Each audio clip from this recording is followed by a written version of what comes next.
සාමාන්‍යයෙන් අපේ රටේ කිසිදු ව්‍යාපාරයකින් වසර 100 ගණනකින් උපයා ගන්න බැරි ධනයක් එක බෝට්ටුවෙන් හොයනවා.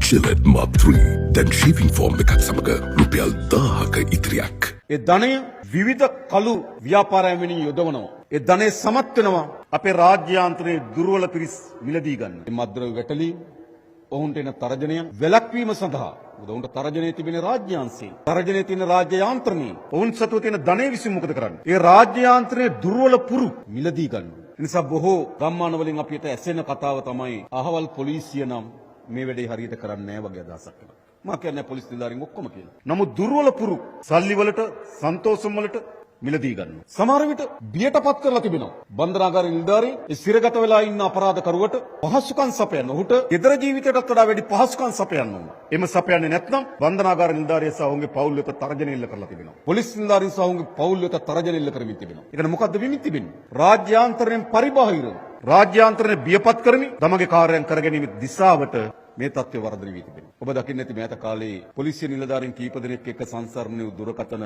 ඇමතුම්. ඒ දුරකථන ඇමතුම් වලින් කවුද කියලා දන්නේ නැතුව අහගෙන හිටියොත් අපිට හිතෙන්නේ පාතාල නායකයා තමයි පොලිසිය කියලා. තර්ජනය කරන්න කාටද?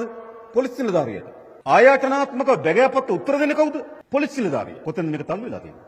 ඒ නිසා එහෙම නිල ඇඳුමක ගෞරවයක් රැකෙනවද? එම තරුවේ පටියේ ගෞරවයක් එහෙම රැකෙනවද? එම සන්නද්ධ අපරාධකරුව තර්ජනාත්මකව පොලිසිය ඇතැම් නිලධාරීන් තර්ජනය කරන බව අපි දැක තිබෙනවා. ඒක කොතැනද මේ ගමන් කරමින් තිබෙන්නේ? සියලු ආයතනයන් බිඳවට්ටවා තමන් සතුව තියෙන ධනය අර ජීවිතය පිළිබඳ කිසි වටිනාකමක් නැති තරුණ කණ්ඩායමකුත් ඒක රාශි කරගෙන නීති විරෝධී සන්නද්ධ කණ්ඩායම් ගොඩනගලා තිබෙනවා. දැන් ඒක මේ මද්ද්‍රව්‍ය ජාලය හා ඒකමතිකව සම්බන්ධ වෙලා තිබෙනවා. අපේ රටේ ආර්ථික දෙයට විශාල බලපෑමක් ඇති කරමින් තිබෙනවා. අපේ සමාජ සංස්ථාවේ පැවැත්මට විශාල බලපෑමක් ඇති කරමින් තිබෙනවා. දැන් මම ඔබගෙන් අහනවා අපිට තෝරා ගන්න පුළුවන් පාරවල් දෙකක් තියෙනවා. මෙතෙක් ගමන් කරපු පරණ පාර පොඩි සහායක් දීමි පොඩි ආරක්ෂාවක් දෙමින් තමන්ව තමන්ගේ කාර්ය තර්ජනයට ලක් වෙන්නේ නැතුව නොදැක්කා වගේ සිටමින් මේ තත්ත්වය වර්ධනය වෙන්න දෙන්න පුළුවන්. මම ජනාධිපතිවරු හැටියට මම විශ්‍රාම යන තෙක් ඔහි සිද්ධ වුණාවයි කියලා බලාගෙන ඉන්න පුළුවන්. නිලධාරි මහතුරුන්ට තමන්ගේ විශ්‍රාම ජීවිතය ළඟා වන තෙක් ඔන්න ඔහි තිබුණාවයි මම මොකටද ඕන් නැති ලෙඩ දාගන්න කියලා අහක බලාගෙන ඉන්න පුළුවන්. ඒක තමයි පරණ පුරුදු පාර. එහෙම නැත්නම් අපි තීරණය කරන්න ඕන දේශපාලන අධිකාරියට මට පැවරී තිබෙන වගකීම සහ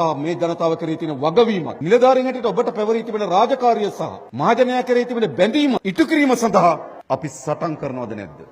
මම අහන්නේ ඒක. මොකද අපි තෝරගන්නේ? පරණ යටත් වුණු පාරද මේ ව්‍යසනය පරාජයටපත් කරන පාරද? මොකද හොඳ?